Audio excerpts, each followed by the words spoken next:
Ultra.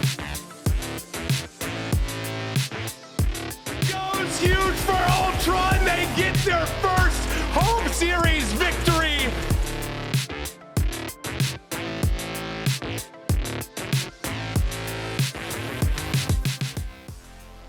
Hello, ladies and gentlemen. Welcome to another episode of CA Ultra. I'm one of your hosts, Spencer, and with me is Chris. And Chris, how's it going? Going pretty good, man. I mean, we made some big changes last week with the Toronto Ultra. Didn't have the exact, outcomes that we wanted, but Kind of, yeah. a lot of things have changed. There's been some positive movement, and my mood's on the up and up right now. Yeah, I think this was a very interesting, to be honest, I would say unexpected week. I think when the move was first made for Insight to Methodz, people lost their mind. No Zenny, no Winnie. They thought that, why bench Ultra's best player? They're going to look terrible. Who's Insight? Haven't heard of him. He's not going to be able to hang with the pro level. He's some EU kid. We came on here saying that, don't sleep on Insight.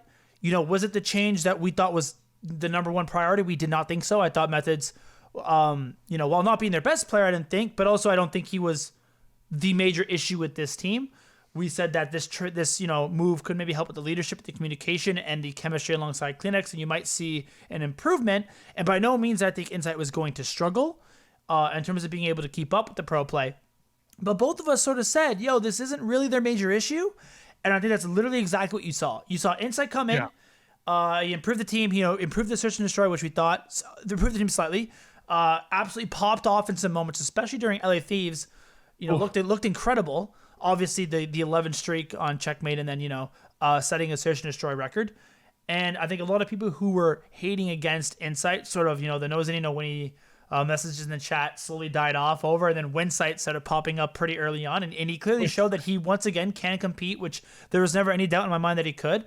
But then again, oh my god, I almost said Montreal. What the hell is wrong with me? Toronto, again, wasn't able to close it out. Still lost that round 11, map 5, which has been an issue that's sort of plagued their team throughout this entire time. And we thought maybe bringing an Insight would help with the ice, and it came close, but not quite there, even though he was so close with those 1v3s. And then they go into Atlanta Faze, and I think, to be frank, kind of get dominated. And once again show that while replacing Methodz, I think, was an option, and I don't think it was terrible. And I think that it's his first two games. Do I think that he can look better and better, and the team can look better and better? Yes, I do. But I think that we once again saw that this was not the silver bullet solution to this team that they were looking for, and that there are potentially other issues at play here, in my opinion. Exactly. And in terms of Insight, I really do think that we need to see some more data points on him before, very completely decide on whether or not he has been beneficial for the team or not. He did have an amazing first performance against the LA Thieves, but there is some debate that first good performance could have been because the LA Thieves prepped for a Zinni-led team and not an Insight-led team. I don't know about that. There's enough time in between the stages, I think, for them to have made some adjustments. That happened early in this stage, and there's still 2 weeks, so maybe, but I don't think that they were completely caught off guard. I don't know. Maybe you're right. Maybe you're right. I don't know how much they scrimmed, and you could be right. You're right. There was no tape on how Insight looked with Toronto. So in terms of being able to go back and look at previous footage, you're right. That's not there. So that's a good point. It's definitely an argument that can be made. So definitely, they're gonna have some more tape on Insight now.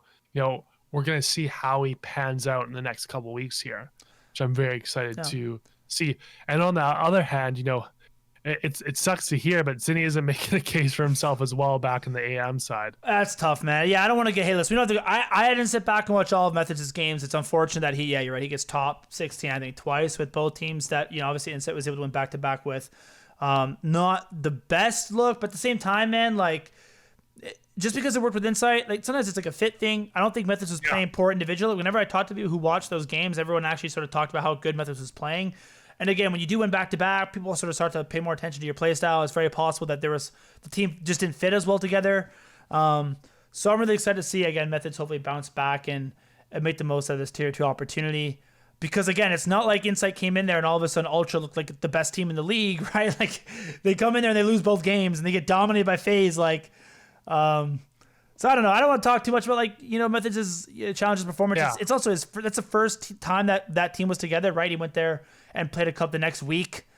So let's give him some more time to become acclimated to the challenges scene, before we start, I think, prodding too much into his tier 2 performances. Of course, but obviously still worth noting in terms of Methodz. Yeah. Now I'm going to touch on one thing that I think was a really key difference maker in the Faze versus Ultra game, but also present as well in the Thieves game, that I think was one of the bigger reasons why we were losing, and that comes down to a level of teamwork. So for me, there's really 3 skill levels or levels of teamwork that we see. There's like the kind of overall strategy, right? Yeah. That a team has. This is those pre-planned moves. These are those things that have been coached into them.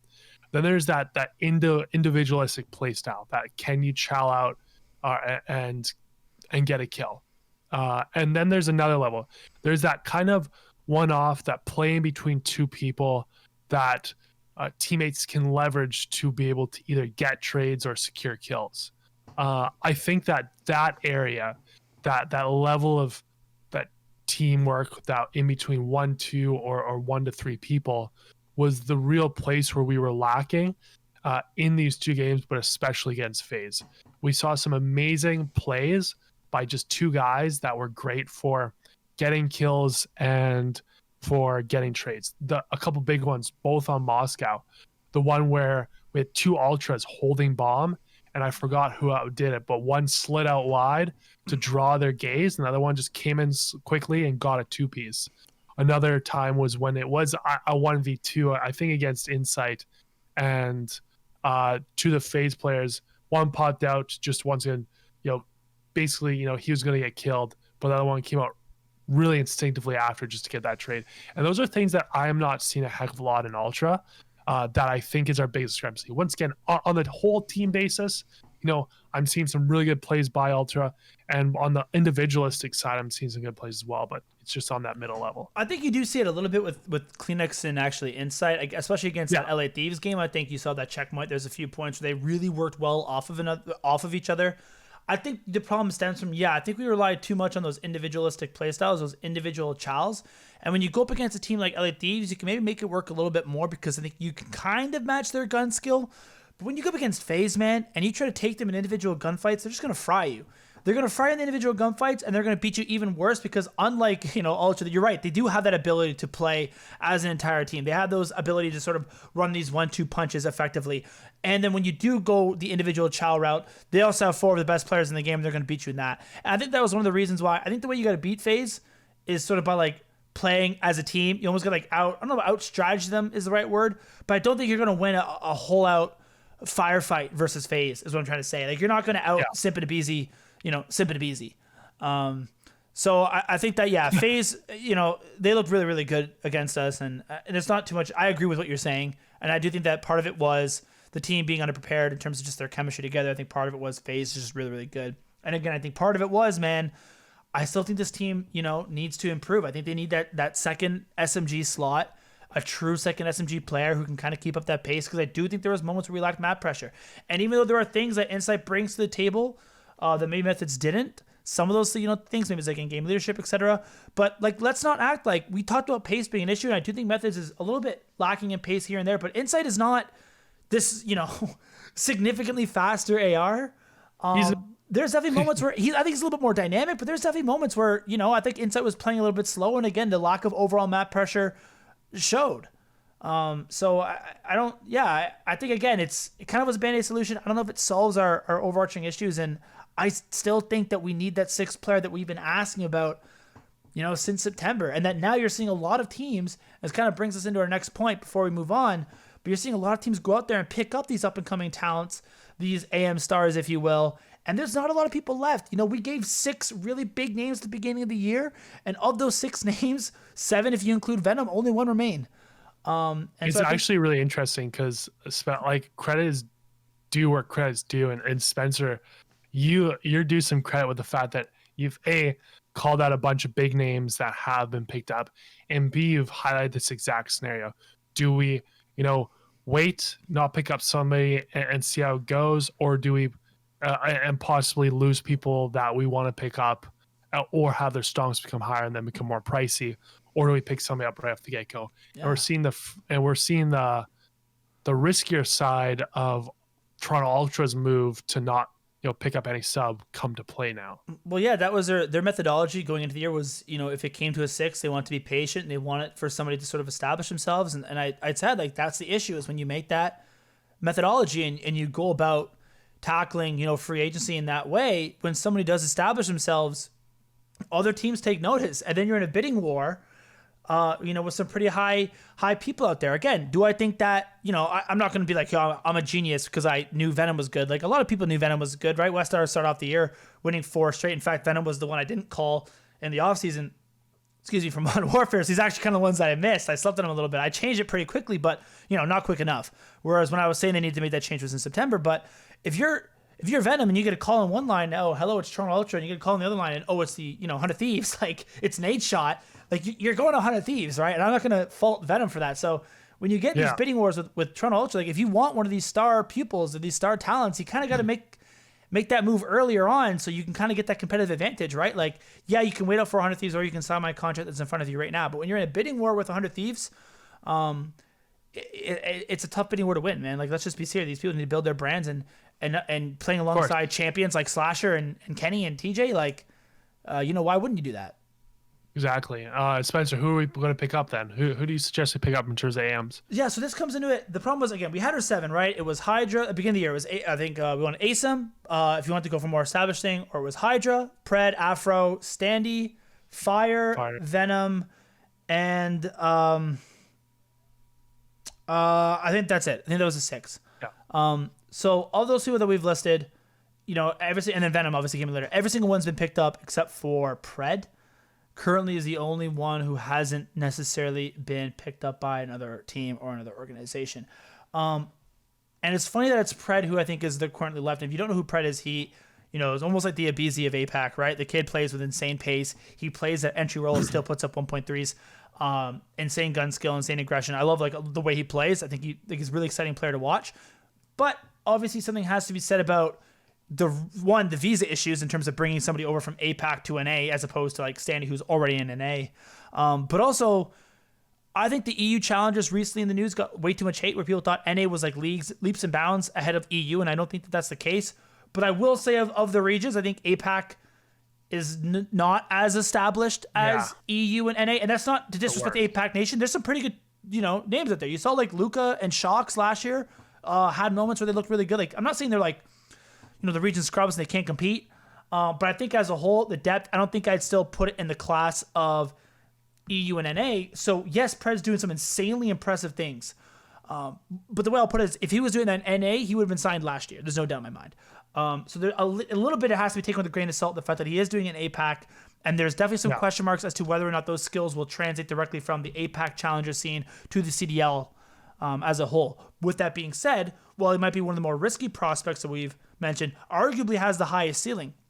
Because if those skills do translate over, now you have somebody who could, I don't want to say he's going to be the next Abizi. That's, like, pretty lofty fucking expectations to put on somebody. But even if that's, even if you can be like 80% of Abizi, right? That's still, like, an insanely valuable asset to have on a team. So yeah, you maybe take that gamble on a guy like him, but if it works out, not only do you look like an absolute genius, but you now have acquired arguably, man, like, I don't want to say if he's the most valuable person in the league, but, like, he's in that conversation, right? A person who can play that aggressive sub entry role and put 1.3s is insanely rare, insanely valuable, and there's no reason, there's a reason why Atlanta Faze is one of the best teams in the game right now, and I think that he is a part of that. So if you can kind of get a player like that to pair alongside Kleenex, you have Pred and Kleenex kind of be your, like, Simply Busy light, like, that's still a really, really good team alongside, maybe a Cammy or Bance or, Insight Methods, however you want to run that combination. Simp is one of the most consistent players I've ever seen. Abizi is one of the biggest pop-off players I've ever seen. It's incredible to watch. They have everything. They have everything covered. Like, you have your consistent guy for when your pop-off guy isn't popping off.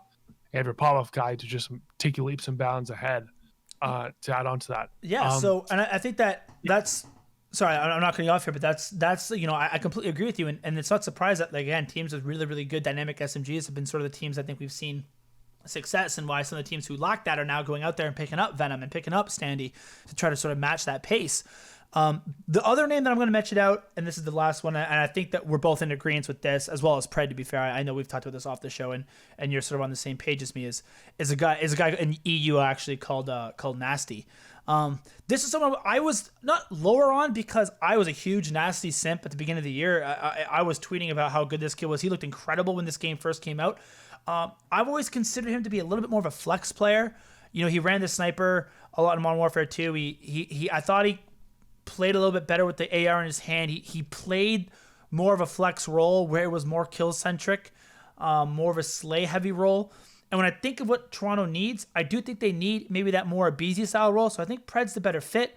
I know Nasty has switched over more recently to play that submachine gun role, and obviously his team's seen a ton of success. They've won a multitude of challenges, cups in EU since he has made that switch. And the only team I think that really consistently gives him headaches is sort of Rams, which is another really good team with a bunch of pros. Half of the team used to play in Toronto last year. I'm a little bit more concerned if he can keep up that SMG prowess when it comes to the CDL level, because I don't think it's what he's most comfortable on or what he's maximized on. But at the same time, he's been playing in EU. EU is still a really good region. They've obviously seen success. And dude, when he was on that flex role, I think he was the best flex in EU. Like, the kid is insane. And Bids is right there too, alongside that title. But he's got a ton of talent, a ton of gun skill. Was supposed to come over for London last year. There's a ton of upside. So I don't know if he fits perfectly, but at the end of the day, I also think that we need to change, and he's probably the next best option if you don't want to roll the dice on Pred. I still think Pred's the better fit, but Nasty is absolutely a good shout. And there's some people, again, who I respect in the Call of Duty scene who I've talked about Nasty, and everybody I've talked to says he's the real deal. So I also respect their opinion as well. Yeah, honestly, I couldn't agree with you more. I think that we at least need to pick somebody up, even if it isn't to directly replace somebody right away, just to get them in the mix, to start acclimatizing them, and hopefully get them in soon. Hey, with that, thanks everybody for listening to, this week's episode of CDL Ultra. Hope we provided you some great insights. If we did, please, like and subscribe. It really helps us out with the YouTube algorithm so we can get us out to other Ultra and CDL fans in general. Absolutely smash the like button, baby. We always appreciate it. Let us know, who should we pick up? Who do you think is going to be one of the next amateurs to, rejoin the CDL? And what are your thoughts on this new, AM to the moon? Our amateur is going to be the next big hot commodity in the CDL. Let us know your thoughts down below. But thank you guys for watching. And as always, enjoy.